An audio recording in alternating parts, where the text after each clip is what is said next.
Hello and welcome to Why Wasn't It Better? Hosted by me, Patrick Darms. And co-hosted by me, Anton Pross. We are now on episode 2, possibly 3 of our Stephen King mini-season. We're recording these out of order, of course, so I'm not sure which movie will air first, but it won't be this one, Anton. But Stephen King, we love miniseries here, right? We do, although we haven't done many of them. Traditionally, so far, it's kind of just been holidays. Yeah, holidays, Halloween, Christmas. We're trying to get a little bit more into the idea of doing 4, 5, possibly 6 episodes in a row that are covering the same types of films. So we kicked around a bunch of different ideas and we settled on Stephen King being our very first one because there are so many film and TV adaptations of King's work, and we, as of now, because this is the first one we're actually recording, haven't covered any of them before. Which is a pretty big deal. I think Stephen King, rightly so, goes down as one of the greatest American authors of all time. Just such a huge contribution to fiction. And Hollywood really loves him. They really love him, and they got in early on his stuff, too. You know, I think he published his first novel, Carrie, in 1973 or 74, and Brian De Palma adapted it in 76. Yeah, and it's just been quite a ride since, with films that go everywhere on the quality scale. And like you mentioned, TV movies, short films, short series, full-on feature-length films. And we get the joy of covering full feature-length films of his works. We do indeed. Anton, before we start, I wanted to ask, how's that no-carb diet going for you? It's I hate it. But I'm on a minimum carb diet. I do need some. So I think I get about 40 grams. Okay. I think that's realistic. Just in case the listeners were curious about that, because I am. I think if I've discovered anything is that any kind of change in body chemistry, whether you're just starting to completely cut out certain foods, you just go crazy. As crazy as Jack Torrance? Or as crazy as I hope Danny not. Torrance? He goes fairly crazy in this. No sleep and no carbs make Anton a grumpy Gus. It's better than what happened to his father. Before I forget, because I don't think I wrote this down, and I should have, what happened to Tony from the first film? If I had to guess, Tony ended up getting compartmentalized in one of those spirit boxes that Danny uses. But wasn't Tony good? Danny doesn't discern between good or bad ghost. Yes, he does. I mean, I'm just kidding. But well, yeah, anyway, this is our Stephen King mini-season. We are going to begin it with Children of the Corn, which is an episode that you will hear likely before this one, depending on how you choose to listen to our episodes. Is that the name of Corn fans of the band, the Children of the Corn? Not to my knowledge, and I didn't pick up on any of that when I rewatched it the other night. And that would have been very prescient of that film because it came out in 1984, which was, I think, a good number of years before the band Korn was founded. Well, I'm sure if we look at any one of the sequels, maybe they had a song contributed to the soundtrack. I hope they did. There's a really good chance. But I'm also willing to bet none of those films were willing to pony up for a famous or semi-famous work of music from a band like that. That's fair. Because if the first film had a low budget, I'm assuming the sequels only got worse. Anything past 2, I don't think that they got funded very well, but they still kept making them. Are you implying the first one was funded well? Because it wasn't. Like I said, anything past the first 2, you really can't afford anything. Just in case anyone hasn't listened to that episode yet and they're curious, there are apparently 11 Children of the Corn films. Yeah, and they go everywhere, and they are ridiculous, and each one's worse than the next. But we're not here to talk about Children of the Corn. That's a different episode. We're here to talk about The Shining 2, which is more popularly known as Dr. Sleep. It is one of the strangest studio sequels of the last decade, a film that's trying to be a follow-up to 2 different versions of The Shining at the same time. Mike Flanagan adapted Stephen King's novel while also bending over backwards to honor Stanley Kubrick's iconic imagery from the 1980 film. And the result is something that I would say is often compelling, occasionally powerful yet deeply conflicted. There are moments of real emotional weight, flashes of horror that go pretty hard, and a very strong performance from Ewan McGregor. But we're going to ask the question, does this sequel justify its own legacy? On this episode of Why Wasn't It Better, we're asking, why wasn't Dr. Sleep better? It was released on November 8th, 2019 by Warner Brothers Pictures, Intrepid Pictures, and Vertigo Entertainment. Directed by Mike Flanagan. It was written for the screen by Mike Flanagan. It is based on the novel by Stephen King. Starring Ewan McGregor, Rebecca Ferguson, Kylie Curran, Cliff Curtis, Carl Lumley, and Zahn McClarnon. The budget was $45 million. That is $56 million adjusted for inflation. And the box office was only $72 million. That is $90 million adjusted for inflation. It sits at a 78% Rotten Tomatoes score. The plot summary is as follows. Still scarred by the trauma he endured as a child at the Overlook Hotel, Dan Torrance has fought to find some semblance of peace and sobriety. But that peace is shattered when he encounters Abra, a courageous teenager with her own powerful extrasensory gift known as the Shine. Instinctively recognizing that Dan shares her power, Abra has sought him out. Desperate for his help against the merciless Rose the Hat and her followers, the True Knot, who feed off the shine of innocence in their quest for immortality. Forming an unlikely alliance, Dan and Abra engage in a brutal life-or-death battle with Rose and her minions. Abra's innocence and fearless embrace of her shine compelled Dan to call upon his own powers as never before, and once facing his fears and reawakening the ghosts of the past. Anton, why did we choose Dr. Sleep? Well, we're, of course, in the Stephen King miniseries, and it's important for us to really take a look at some of these more obscure films. Some of these films that, especially, that fit the criteria of the show. But I think that when you look at Dr. Sleep, you can argue it is one of the most obscure sequels to one of the most famous films of all time. I was thinking about this when I was preparing my notes, and I think you're right, because outside of Stephen King fans, I don't really know how well known this is. I don't think most people realize this is a sequel to The Shining. We read the box office results. It didn't do that well when it came out. Now, the novel was published in 2013. Both of us read the novel. I assume you read it around the time it came out, as did I. Right. Were you excited for it and this film? When I saw, well, how do I put this? When the novel was coming out, I was already like a really seasoned Stephen King fan. And realistically, I knew there was no way a book could ever live up to like the first book, because I felt like it ended like kind of perfectly for the book. Over time, I've realized like why he wrote it, and I feel like I understand Stephen King more as a person and how it's reflected in his work. But at the time, like my expectations were pretty low, and I'd say that the book live up to those expectations. So you didn't care for it? Not really. I too was a big Stephen King fan. I still am. I've read probably 35 or 40 of his novels, and I don't know how many of his short stories. I find his work hit or miss. And when you write that much stuff, I mean, it's not all going to be great. I think I had similar expectations for the novel Dr. Sleep that you did, where I was curious, but I knew going into it, I was like, all right, well, there's no way this is going to be as good or better than The Shining. And by the way, I agree with you about the Shining novel. It has a very definitive ending. I was trying to figure out, and this is kind of an unanswerable question, but I think it is worth pondering. If King had not disliked Kubrick's adaptation of the original novel as much as he did, and he has very famously voiced his dissatisfaction with it, so much so that he funded a TV miniseries adaptation that he wanted to be a more faithful version of his work. But if he hadn't disliked Kubrick's film so much, I wonder, would he even have written Dr. Sleep?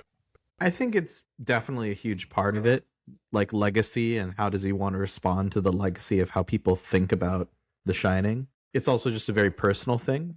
I know that a lot of analysis is that he unconsciously wrote himself as Danny Torrance, or sorry, as Jack Torrance, confronting his own alcoholism and the character and just how that's interpreted. So, of course, like if a writer like Stephen King and how personal he makes his works, revisiting an all-time great work of his to close the circle, if you will, it doesn't surprise me, especially when he's revisited really traumatic moments in his life so frequently in his books, like him getting in a car and then him mentioning that 20 times in his works. So it's safe to say that both this novel and the film had a lot to live up to.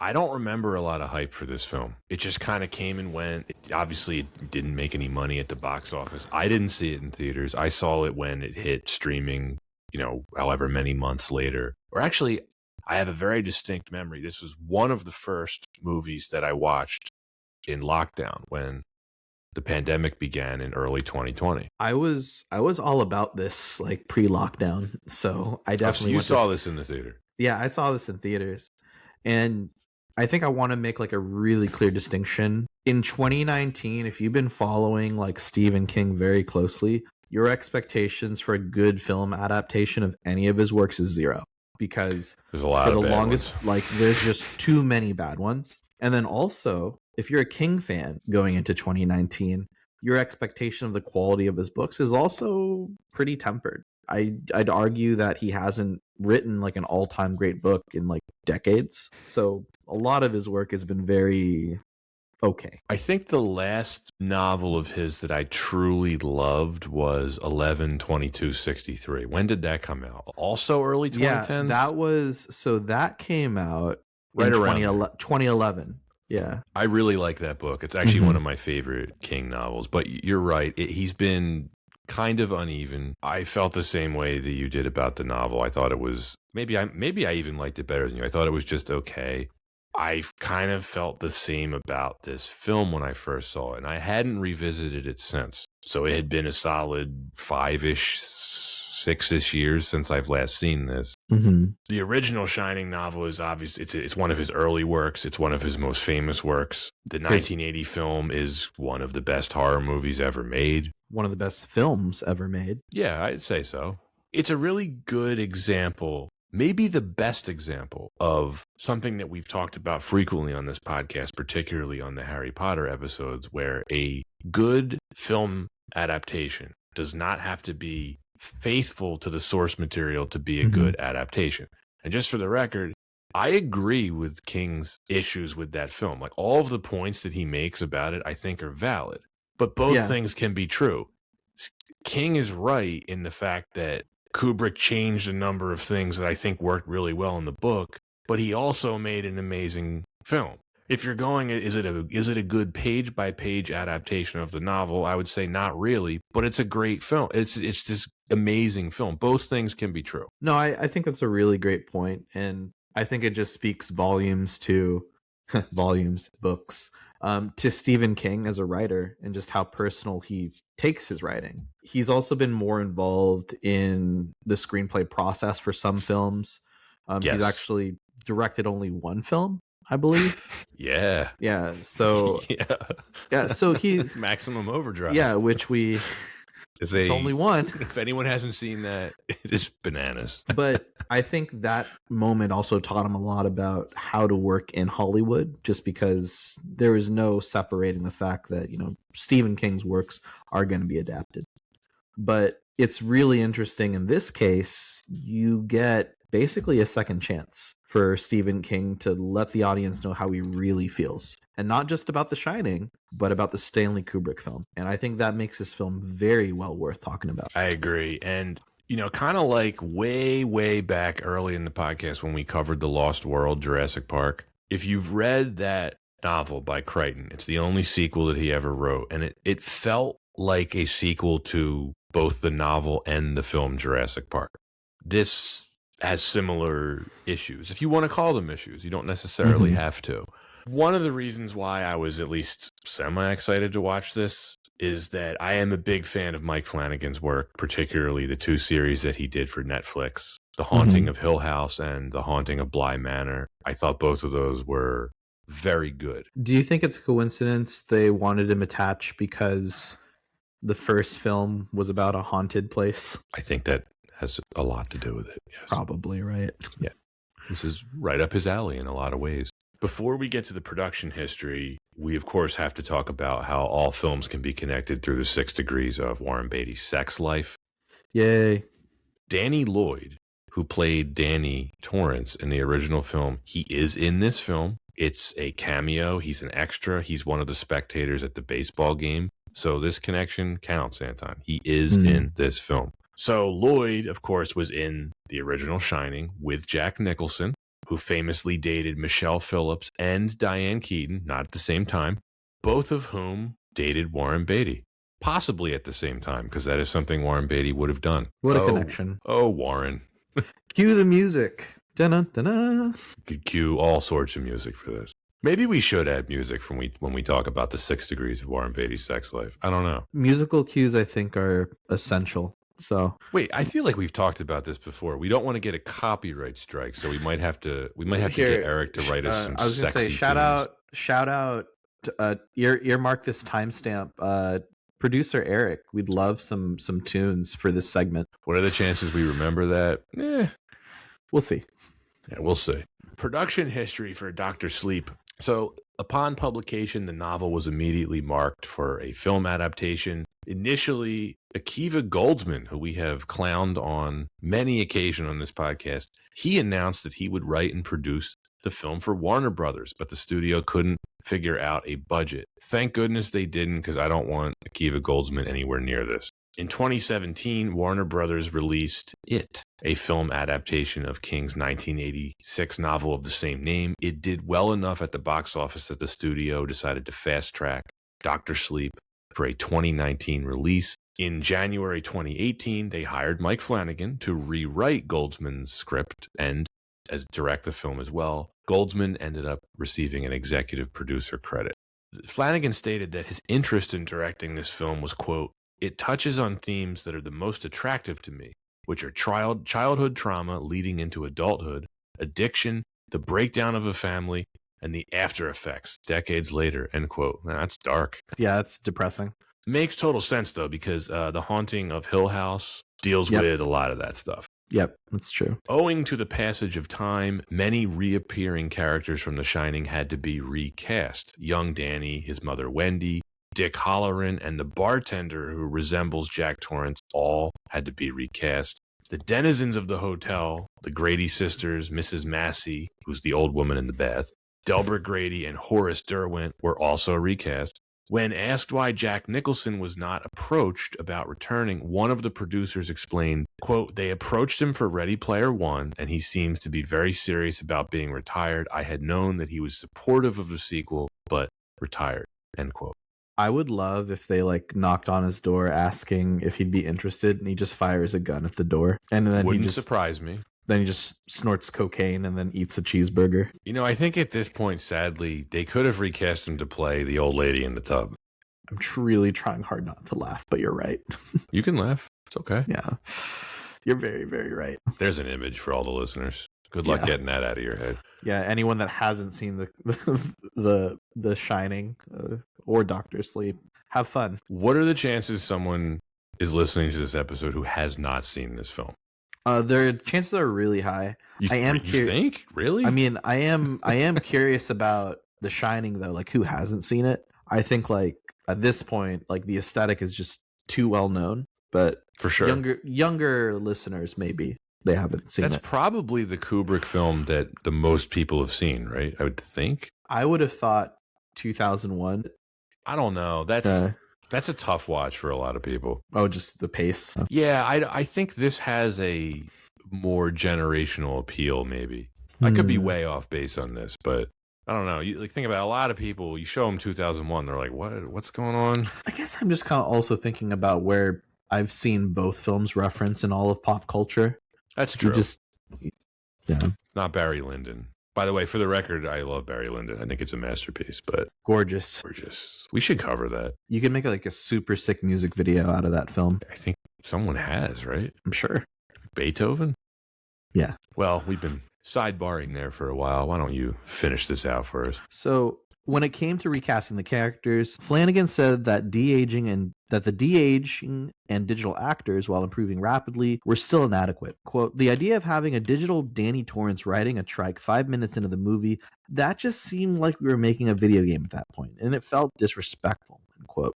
Noting that any solution would be controversial, the director decided that the best approach was, quote, was not to do impressions, it was to find actors who would remind us of those iconic performances without ever tipping into parody.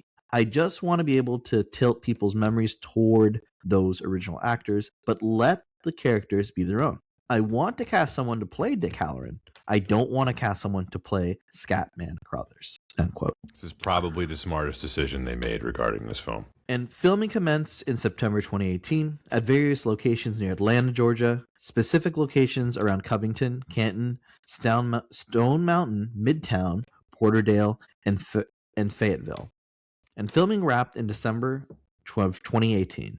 The score was composed by the Newton brothers, Andy Grush and Taylor Stewart, who also composed scores for Flanagan's previous works. And now, of course, it's one of my favorite segments of the episode, which is our promo break. And as always, we want to thank you, listeners. If you're new to the podcast, please smash that follow or subscribe button. Every follow matters. And we really encourage you to follow on YouTube, Spotify, and you can follow us on social media on our Instagram, X, Twitter, Threads, and best of all, our Letterboxd, where you can see our full list of films that we intend to cover. Our links to those are in the description. If you love what we're doing, you want to help us keep the mics on, keep the lights on, make sure that Pat and I are happy and, of course, continuing to keep the show going, head over to Patreon. And please check us out at patreon.com/WWIB podcast. There you can support the show, get access to the episodes, as well as get some really fun content and early episodes. So please access the bonus content. Come check us out, and thank you for listening and supporting. Well, now for our main segment of the show, why wasn't it better? Pat, what is our number one reason? The story. I enjoyed a lot of stuff that this film does to build up to the end. And I think the first 2/3 of this film in some ways work very well. My biggest issue with it, though, which is kind of similarly how I feel about the novel, is that when we get to the final act, it gets very fan servicey, and they're really trying to shove the Shining sequel down our throats when they go to the Overlook Hotel. Mm-hmm.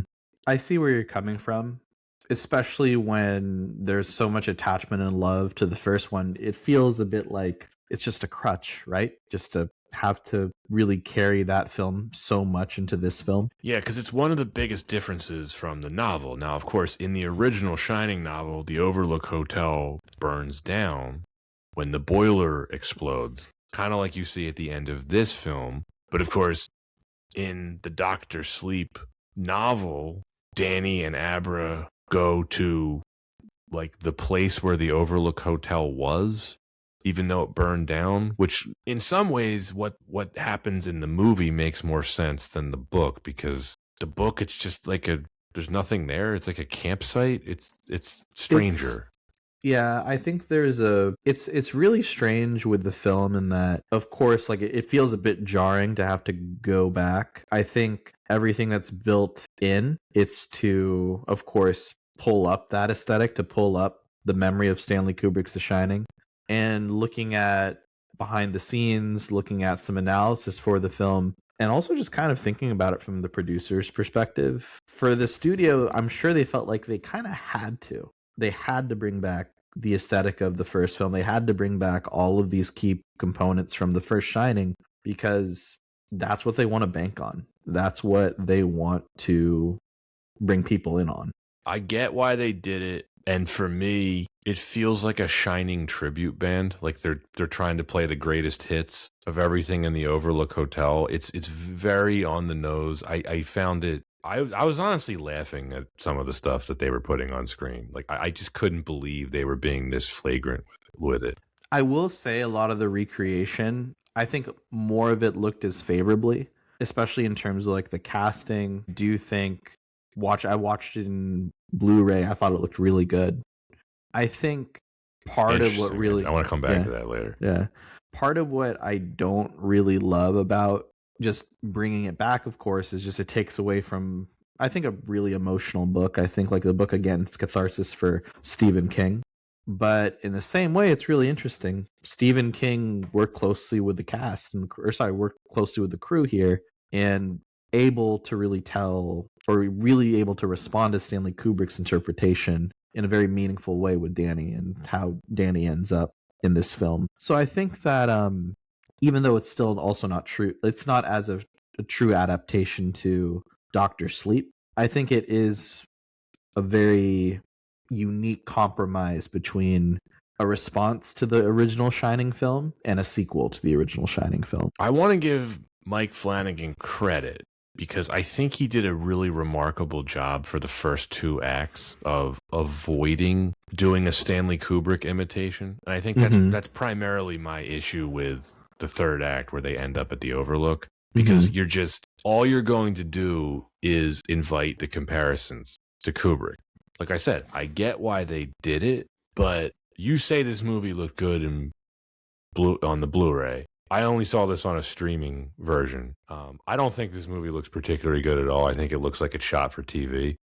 And the problem is I'm not saying this is a poorly shot film. I don't think it is. But when you are putting this in the same exact location as the 1980 film, you're talking about arguably the best filmmaker of all time in terms of lighting and staging and production design. It's like, so you're inevitably going to open up those comparisons. And I went back and watched clips of the original Shining, and it's like night and day, the difference between the sets and the lighting. It really is. I see where you're coming from. You can, and especially when you put it like it's a Shining cover band, you can try to have like the same color, the carpet, like the iconic carpet from the original film. It's never going to be shot the same way. The camera is never going to follow the same angles, and it just won't look as good. It won't, but I will give Flanagan credit. The first 2 acts, I think he does a really good job of staying true to the book. I thought up until that point, obviously he had to trim stuff out. I think the stuff that he trimmed out worked for this film. I thought it was paced really well. I thought it hit the emotional beats that it needed to. I think we can get into some of those scenes a bit later, but I thought he did a very good job of capturing the emotionality that was in King's book in perhaps a bit of a different way. Yeah, no, I think that's a really good call out. You need to have the same grounded emotional response to Danny's character. You also want to root for Abra's character, and you need to hate the True Knot. And as long as those 3 things stay real, then I think you have, like, again, the rest of what happens around them also feels a bit more put together. Because then the True Knot, everything they do is horrific. Abra, you want to see her succeed. And Danny, you just feel for him and what he's had to overcome in his life. Agreed on most of that for sure. I liked the "Ka is a wheel" line. Thought that nice callback. Yeah. Nice reference to Stephen King's other works. Only something that King fans would appreciate, but I'm glad it's in the film. There's some really like genuinely sad stuff in here. I mean, early on, the little kid, the son of the woman that Danny hooks up with. Yeah. And you find out later they both died. It's like, it's really intense stuff. I mean, I guess this is getting into my next question. I mean, really quick though, I think I want to come back to something that I think you started to mention, which is a really great point. I think maybe you liked this a little bit better than I did. This feels like half a sequel to the book and half a sequel to the movie, and that's one of my kind of issues with this. It's like, just pick a lane. Yeah, I think at the end of the day, like, it's too late. They didn't end up picking a lane. They really felt like we have to choose both. I think in choosing both, they did end up being a bit, I feel like they kind of went a bit too far with like the fate of a few, with how like Danny's character ends up. I think I much preferred how he ends up in the book, not blown up. Yeah, very much agreed. Yeah. But I do think that when you look at like how great the Shining, like Stanley Kubrick's The Shining was, it really doesn't make sense to have a sequel, right? Oh. But at the same time, when you are presented like with a path to it, or like when there's a sequel to the novel, right? How can a director like not feel tempted to just say like, oh well, let's revisit the Overlook, because that is going to be like that is going to be like a fun challenge. And I think from the producer's standpoint, again, I mentioned earlier, you kind of have to, because this is a series so tied to the aesthetic of the first film. Now think about like the title of the film. It's Doctor Sleep. It's not called Shining 2. So already, if you're Warner Brothers and you want to make a successful film, you want the money to be made, you can't necessarily just call it Doctor Sleep and hope people will catch on and that everyone's an avid Stephen King fan. People didn't catch on. You kind of have to push as much as you can on The Shining, which didn't really work, unfortunately. No, I'm actually surprised they released this under the title that they did, because while I do like the title, if you're not a fan of Stephen King, you have no idea this is a sequel to The Shining. Yeah, it's not there's one other film that has like such a poorly received sequel. The first film being like not as big, but definitely like big, especially in like indie circles. And I felt like the first film ended in a much nicer place. I'm talking about Donnie Darko, and I don't know if a lot of people know that film had a sequel. Was that direct to video? I forget if it was direct to video. Should have been if it wasn't. Yeah, but it was terrible. I watched it. It was terrible. It is terrible. Yeah, I mean, we were talking about the obscurity of this film a bit earlier. It really is. So just for some comparison, this has 242,000 ratings on IMDb. The Shining has 1.2 million. So, 5-6 times as many. Goodness. Sounds about right. And by the way, we were talking about this on the Exception episode. 242 is not a lot. Mm-mm. It's not as obscure as The Exception or Crouching Tiger, Hidden Dragon, Sword of Destiny. At least they were smart enough to use Crouching Tiger, Hidden Dragon in the title for that one. Not that it did them any good. Yeah. Back to this film. Do you think this works as a horror movie? Did you find any of it scary? I found some parts of it scary. I think like the images are very hot. Like it was particularly scary, like any scene where like the True Knot are like torturing kids. I hate that. So yeah, the baseball player. Yeah, like that's really hard to watch. That was intense. Yeah. But like the imagery of like the ghosts from the Overlook, like what is it, Jack Nicholson in the bathtub? Not that scary. No, I thought it was funny, and it shouldn't have been. Yeah, not that scary, especially like I love The Shining. I love the imagery. I love that film.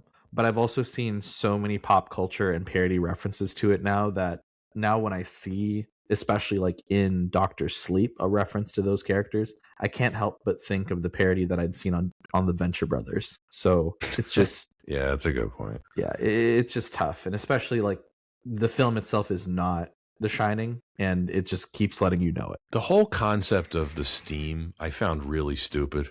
Like it's magic, but you can also store it in canisters. It's not the worst thing that I've read Stephen King write about. No, it's not the worst thing, but I just thought to include that in the novel too. It's like I don't remember any of this crap being in the original Shining, because it's not.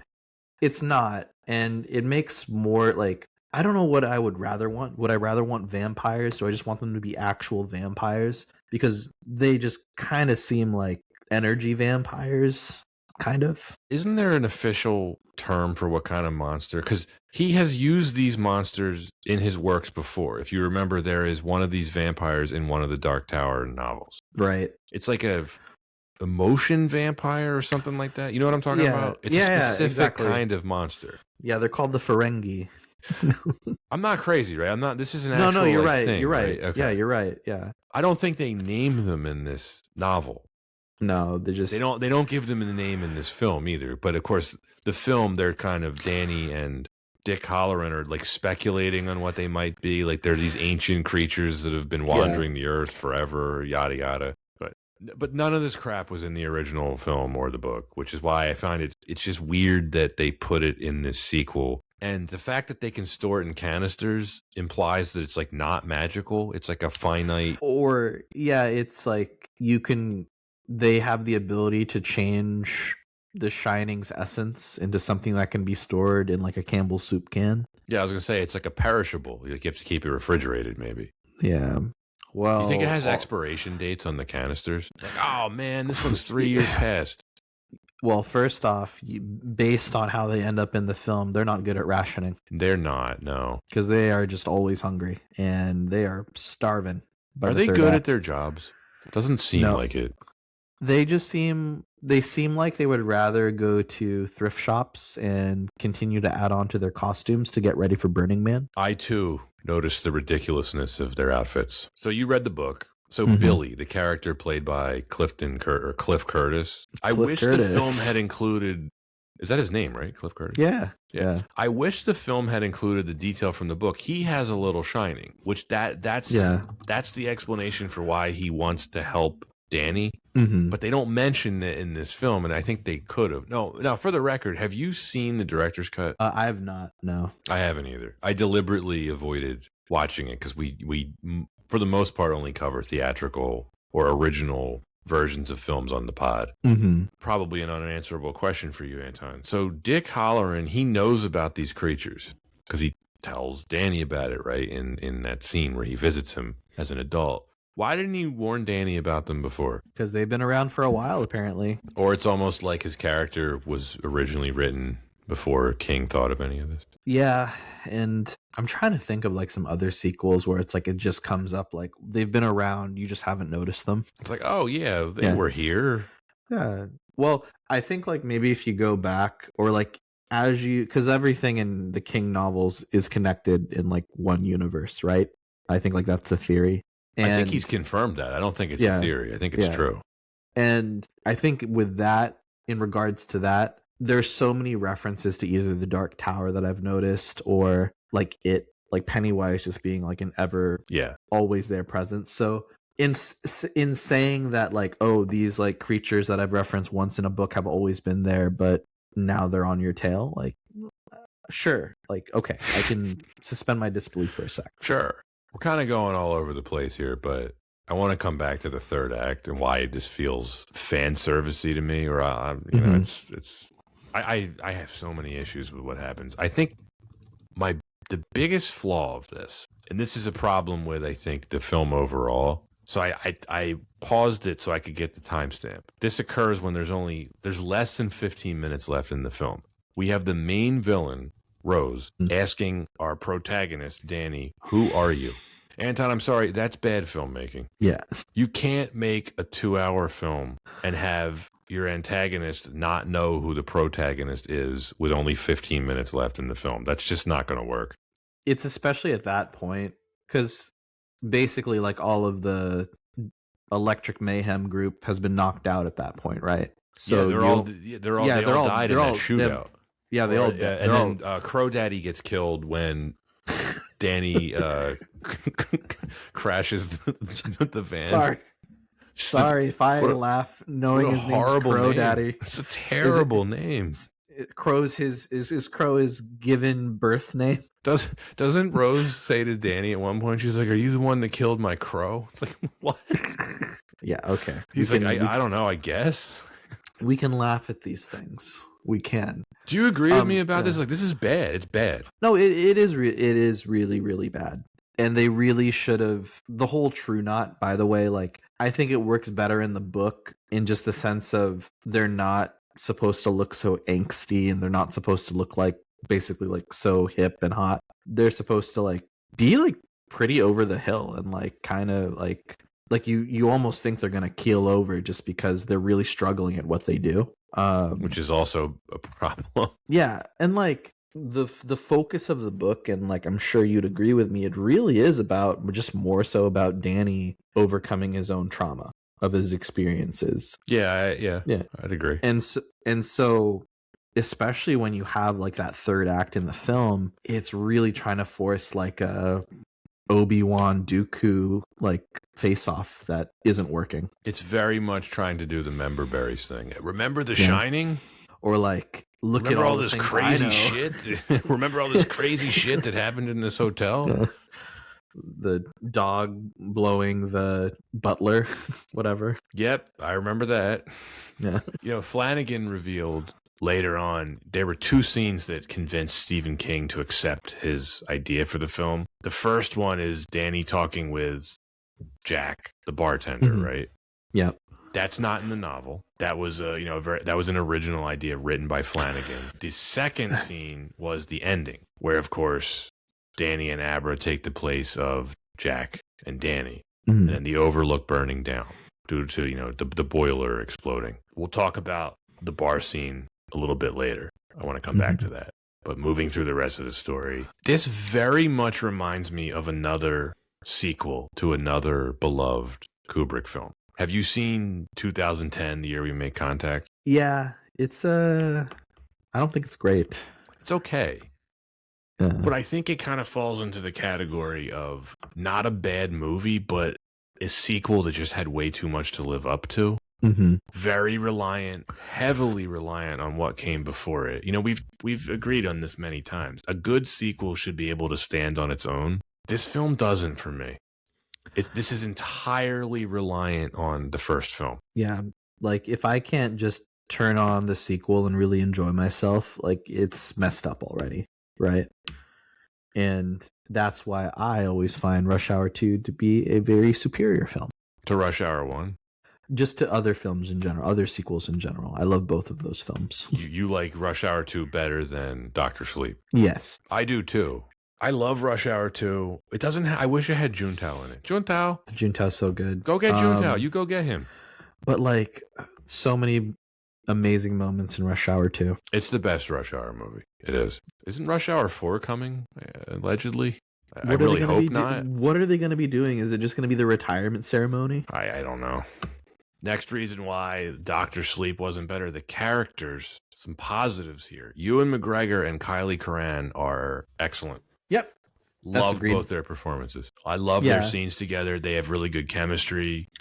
I mean, especially, although the film actually addresses this, which I appreciated, the whole concept of this 40-ish year old male teaming up with a young teenage girl. This is weird. It's weird. The film at least addresses it. Yeah. I think it's kind of hilarious how they first start talking together, like telepathically. Yeah. Like it's like, well, hey, what's up? It's kind of like when you meet a friend for the first time, like just you're in like a random chat room on like what is it, Instant Messenger?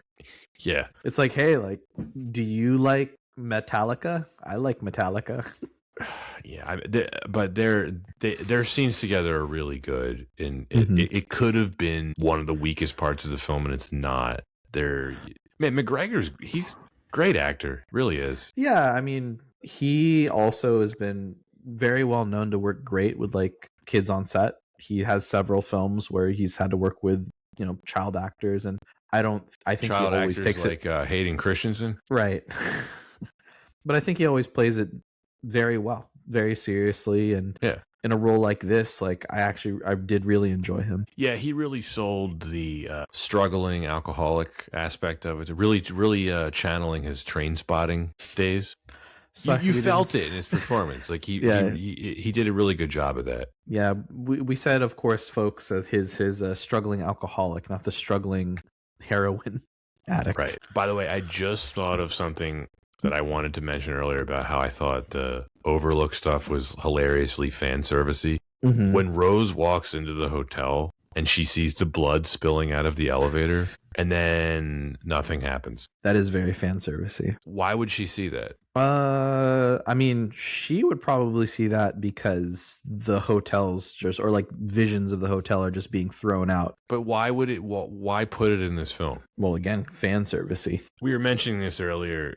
Such a brilliant decision on Flanagan's part to not use CGI versions of the characters. I have to say, this scene at the bar with Henry Thomas playing Jack Torrance. Yes, Henry Thomas from E.T. Yes, the kid from E.T.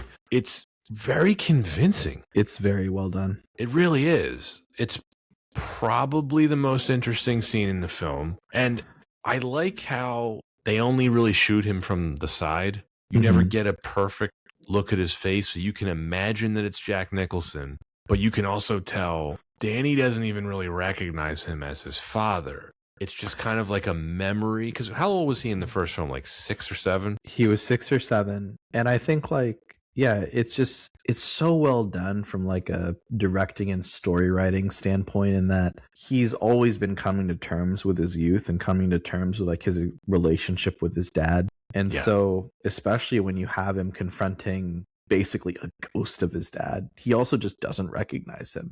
And I think that says a lot about, again, his relationship, him confronting the past, and him also not completely remembering or also just interpreting the past differently. And I feel like it says a lot that we do get a slightly altered Jack Nicholson. And it totally works for another reason, too, because the ghost isn't really his father at all. It's the Overlook trying to manifest itself as his father to get to him. Mm-hmm. Right. And it's a really interesting, brief performance from Henry Thomas. He doesn't look anything like Jack Nicholson, but he looks like Jack Torrance because of how they styled his hair and just his mannerisms. And it's this brilliant scene in this film, and it wasn't in the book. And this is probably the best example that you can cite of how something doesn't have to be a 100% faithful adaptation of a source material to be something great. Because I think this is the only moment, or this is one of maybe 2 scenes in the film that actually achieves greatness, in my opinion. It actually captures the feel of the original Kubrick film. Mm-hmm. No, it's a great call out. The scene itself, I think thematically reminds me of the scene in The Shining where Jack is talking to the former caretaker in the bathroom. You remember that? Grady. Yes, Grady.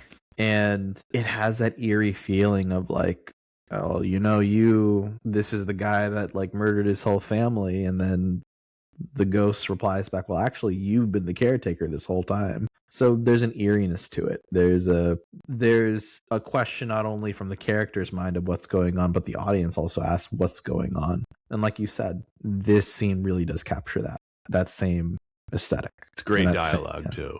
What does he say? A man takes a drink. Drink takes the man. I'm leaving out part of it, but man, it's great stuff from Flanagan there. And then it's equally brilliant acting from Ewan McGregor when Jack slaps the glass and, knocks it over because Danny doesn't want to drink. Just there's like this really brief moment where McGregor is playing it like he's the frightened child from the original film. Mm-hmm. And then he gets back and then he's able to maintain control. I guess it's some way, I mean, it's probably the most important scene in the film for his character arc. Yeah. That feels like it's being more and more true to just the physical manifestations of what's happening on screen is just the emotional turmoil that Stephen King feels overcoming his alcoholism, right? Yeah. My other favorite scene, and I want to hear yours too, is it's very brief as well, but it's where Dick Hallorann visits Danny as an adult. First of all, another amazing bit of casting. Carl Lumbly is perfect as Dick Hallorann. Oh yeah, really, really good. I love that scene. Again, it's great acting from the 2 players, and it's great dialogue written by Flanagan, where he said, Dick says to Danny, "When was the last time I visited you?" He's like, "I can't tell. This world is a dream of a dream to me now." Mm-hmm. And that's the scene where he says, "Ka is a wheel, Doc." Reference to the Dark Tower, if there ever was. Right. But that's a highlight for me, and along with the bar scene, it's just those are the 2 scenes I think where the film really does achieve greatness. I'd say AA meeting Danny and really just confronting like I'm an alcoholic in his monologue. I would also say that the bar scene is probably like my favorite scene. The rest of the cast that they recast, I forgot to write down the actress who plays Danny's mother. But again, it's just spot on. Yeah. She's not doing an impression of Shelley Duvall, but she captures all her mannerisms. And I don't know if they use Shelley Duvall's original like audio for her voice, but like, man, she sounds a lot like her. Yeah. You haven't really talked Shelley Duvall too much on the show. I mean, it's not much to say. She's not. Yeah. She had an era though. Yeah, she did. I mean, it's nothing against her. It's just we haven't covered anything that she's in, I don't think. Have we? No. I don't think so. But I think that's just kind of the fun of it. Cover a film like this, and then, hey, anyone remember Shelley Duvall? R.I.P. R.I.P. The point is, it was a genius decision not to use digitally de-aged, digital CGI versions of these characters. I think it would have cheapened the movie in a horrible way. Mm-hmm. All right. The villain of our story, Rose the Hat, is played by Rebecca Ferguson. I really like her as an actor. I think her performance here is creepy. It's memorable. She continues to impress me in everything I see her in. I feel like the fact that it was like a steam-like energy vampire type of villain, it took away from it just because, for me, it took kind of away from the character just because I thought that aspect was dumb. But I really enjoyed Rebecca Ferguson as a villain. I completely agree. The character is stupid. Her performance is very good. Like, look, have her be a very similar villain, but like don't have any of that stupid stuff, and I'm good. Because she plays a really great, like, you think she's caring, or she can really manipulate the people around her. She can be charming. And, she can be very charming. But, oh, by the way, she's going to get you. And she's also a pretty terrible person. So I thought she did a really great job in depicting that. She did. She nails the charm aspect of it and also the danger that's just under the surface. But I think her and the rest of the villains in this, the True Knot, are really stupid. I don't understand their motivation. No, they're just hungry, man. They just wander around and live. It's like, what do they want? They drive in a van. They just keep living. They drive in a van. Wouldn't it make sense to have a base somewhere? You'd think. And like, there's also, because of like beings like Danny, you would think that there are more folks with The Shining, right? So you think there'd probably be a better organization, or just like, if these guys are hunting out people eating if the True Knot's going out hunting people that have the shine, shouldn't there be folks hunting them before even like Danny thinks to do it? I'm just saying. Doesn't even take that much effort to hunt them. I mean, you can kill them with guns, which, by the way, why didn't Danny just bring a gun to the Overlook Hotel and just shoot her? Because Danny wants to make sure to use a boiler. Plot armor. Yeah, when it comes to these like emotion vampires or whatever the hell they are, it's like I was wondering, why would anyone choose this existence? And if they did, why would they be this bad at it? They really don't seem good at their job. And this is one of the flaws, I think. In the last half hour of the film, Rose more or less turns into like a comedic relief character. Yeah, I think it's pretty clear, especially with Abra. Abra's way more powerful than all of them. She kicks her ass for the whole movie. Yeah. And just like, once you also establish that so early on, like, why have Rose's character still prominently featured? You know she's going to get her butt kicked, right? I'll go one step further. She gets her ass kicked for the entire film, which makes it very difficult for me to take her seriously as a villain. She never really feels like a threat. Abra slaps her around every time she comes in contact with her. It needed another scene of her kicking Abra's ass. Like the scene where she's trying to break into Abra's mind, and then Abra just immediately catches her because she's had the trap is set, and then she figures out where she is. It's a really underbaked villain, and the motivation is unclear to me. And thank goodness that Rebecca Ferguson is able to act her way through it, because she wasn't given a very stable character to work with. No, but I think, especially when you look at the source material, they were really trying to draw out a much larger villain for the film. And it's just not there. Yeah, it's just not there. I mean, I guess you could make the case that, like, well, the Overlook is like the real villain that they have to confront at the end. But there was no need to go back there. Yeah, there was. And, like, by the way, folks, if you haven't caught on, they don't go back to the Overlook in the book. Well, they go back to the place where it burned down. Right. But, like, it's not there. No, it's not. And again, they could have just shot Rose the Hat at any time. That's the other thing. The shootout that takes place right before that, where they just kill all of them with guns. It's like, okay. Yeah, that was kind of cool. You thought Abra was going to get got, but she got the others instead. Yeah. And then Crow Daddy, he just gets taken out because he doesn't wear a Oh seatbelt. gosh, Crow Daddy, still probably the most stupid name in the film. It's not good. Last reason, or what I do want to say is, there's this quote from a Screen Daily review written by Tim Grierson that I think worked for describing this. Quote, for a horror director, Flanagan is particularly adept with actors, concerned more about character arcs than cheap frights. That's why Dr. Sleep's uninspired plotting feels even more disappointing. Flanagan gives us a much sense of these people, their demons, their fears, their resilience, that it's a shame that the twists and turns aren't as compelling, end quote. Now, maybe the director's cut addresses some of this stuff, but I do agree with this about the plotting, where no pun intended, it loses a lot of steam in the third act. That's really funny. Thank you for acknowledging that. Last reason, the production of this. So you thought this movie looked good. I thought this had the Netflix dull color grading, very, very generic looking to me. So part of why I really liked at least the set design and a lot of that care, again, I think it comes down to like Mike Flanagan. There was a lot of practical recreation of the set. And I think, I really appreciated that. I saw that.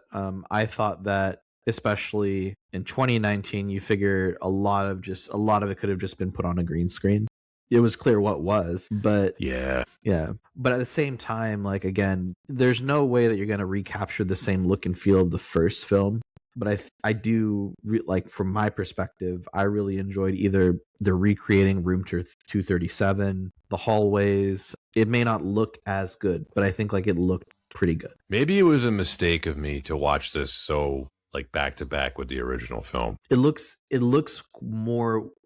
like a very modern take on how to interpret like The Shining, I guess. It doesn't look like Stanley Kubrick's The Shining. Definitely doesn't. Which, I mean, I would have been very disappointed if he had tried to recreate that look, because it would have failed. But a lot of the dialogue scenes are what stood out to me. Like that scene that I like so much where Dick Halloran visits Danny. There's one shot where the two actors are on frame together, but everything else, it's very clear they weren't in the same room together when they I'm assuming they did multiple takes. They do that very classic Netflix thing of medium close-up of the actor, cut to medium close-up of the other actor. They're talking to each other, but their eye lines aren't quite matching up. It's just clear, like, I don't know if that was a reshoot or they didn't have both actors available that day, but it's stuff like that was very noticeable to me in this film, and it happened in a number of scenes. I think part of it, again, is just for better or worse, like Mike Flanagan does have a very modern look and feel to like what he does for horror. What was it?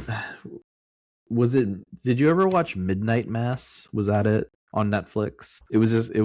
He worked heavily on the horror series, and there was a lot of similarities I saw to how that was shot to this. That also is a lot of homage to Stephen King's works. So I feel like it is very on purpose to give this a modern look and feel while still having a lot of aesthetic and homage, whether it's like dolly shots or, again, almost trying to recreate full scenes from the first film. But like you said, sometimes it just feels like lip service. The only sequence I thought was like pretty creative was when Rose is trying to break into Abra's mind palace and she's on some kind of astral plane when she's like searching for her, and you see it's like at one point the camera's upside down and we're floating through the sky with her, and again it looks like an astral plane. And she goes into she kind of floats into the house, but everything's upside down. Like that was pretty creative, I thought. And what was it? It was like her mind palace was represented as like this cathedral of like filing cabinets. Oh no, that was Rose's mind. That was Rose's, yeah. Yeah, that was pretty cool. Because I don't remember that being described such as in the book. But again, it's been a while since I read the book. But yeah, that sequence was pretty cool, other than Rose just getting her ass kicked again, and it's narratively boring because she doesn't feel like much of a threat. Yeah. Do you think it would have, follow into the maze? That's not going to help. They show the maze in this film. They don't do anything with it.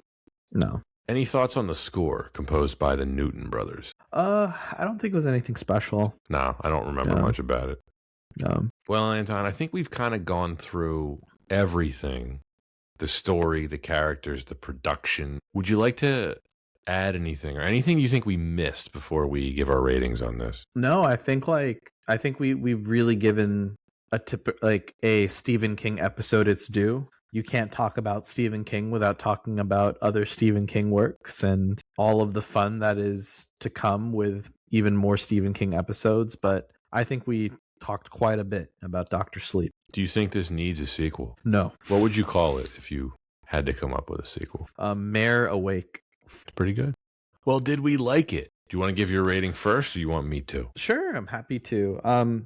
I still stand by my statement earlier in that this is a very unique film in that it's a response to both the novel, or a sequel to the novel in response to the original Stanley Kubrick film. Stephen King makes a very, very personal statement with the novel and gets the opportunity to really, again, respond to how much he hated the Stanley Kubrick film, working with Mike Flanagan and crew with Dr. Sleep. And you don't really often see the same level of care, and not all authors get the same treatment. And I feel like that just says a lot about Stephen King, his relationship with Hollywood and the crews that he works with. And I feel like that's what makes this film very unique. Do I feel like it necessarily makes this film good? No. But I think that there are some pretty good qualities. Again, really love the acting in the film by our leads. I really do enjoy a lot of the first and second act, and I think I didn't mind the third act as much as you did, but at the same time I still recognize that it's not perfect and it is nothing like the first Shining film, and it is nowhere close in the same look and feel. But if there ever was going to be a sequel to The Shining, well, there ended up being one. I think the more grounded elements of the film are what I appreciate more. And I feel like you can't have those more grounded elements without a really strong performance from Ewan McGregor. And again, the cast being able to really carry that weight. So I don't think it's a very good film. I don't think it's a horrible film. So it falls in that mediocre valley. It's never been my favorite Stephen King novel, and it also is a bit lower on my list of Stephen King films. In terms of quality, I put this at about a C-, and I think that's where I'm going to be landing today, a C-. This had a lot to live up to. I didn't love the book to begin with. I thought it was just okay. I feel pretty similarly about this film that I do the novel. I think it's okay. This falls into the category of decent movie, bad sequel. I think as a standalone film, if it were a standalone film, which it isn't, Dr. Sleep has things that I really like, mainly the cast. Ewan McGregor is very good as Danny Torrance. The girl who plays Abra is very good. Rebecca Ferguson is very good as the villain. There are some scenes that I found genuinely moving that I think do a very good job of capturing the feel of the original film and this source material, the novel, right? There's some great dialogue that's been written by Mike Flanagan. I like a lot of the directing decisions that he made in terms of the characters. There's a lot of stuff in here I think that's well executed. I also think it's a decent horror movie. The horror stuff in it I think is decent. It's effective. It's not a jump scare type of scary, but there are some scenes in here that are genuinely unsettling, as well as the stuff that's emotionally moving. And I have to give the film major points for that.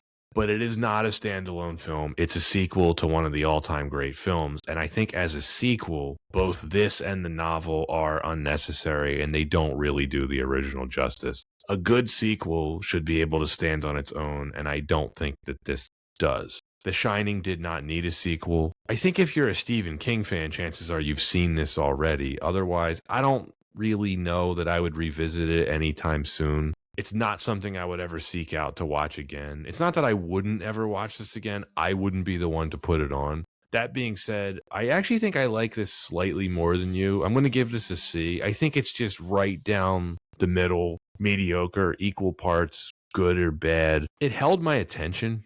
I wouldn't say at any point during the film where I was majorly bored or anything like that. It's just, there's a lot of storytelling decisions in here that I just think don't work as a sequel to The Shining. So that's why I'm going to give it a C. It's okay. I've seen a lot worse. And when it comes to Stephen King adaptations, I have really seen a lot worse.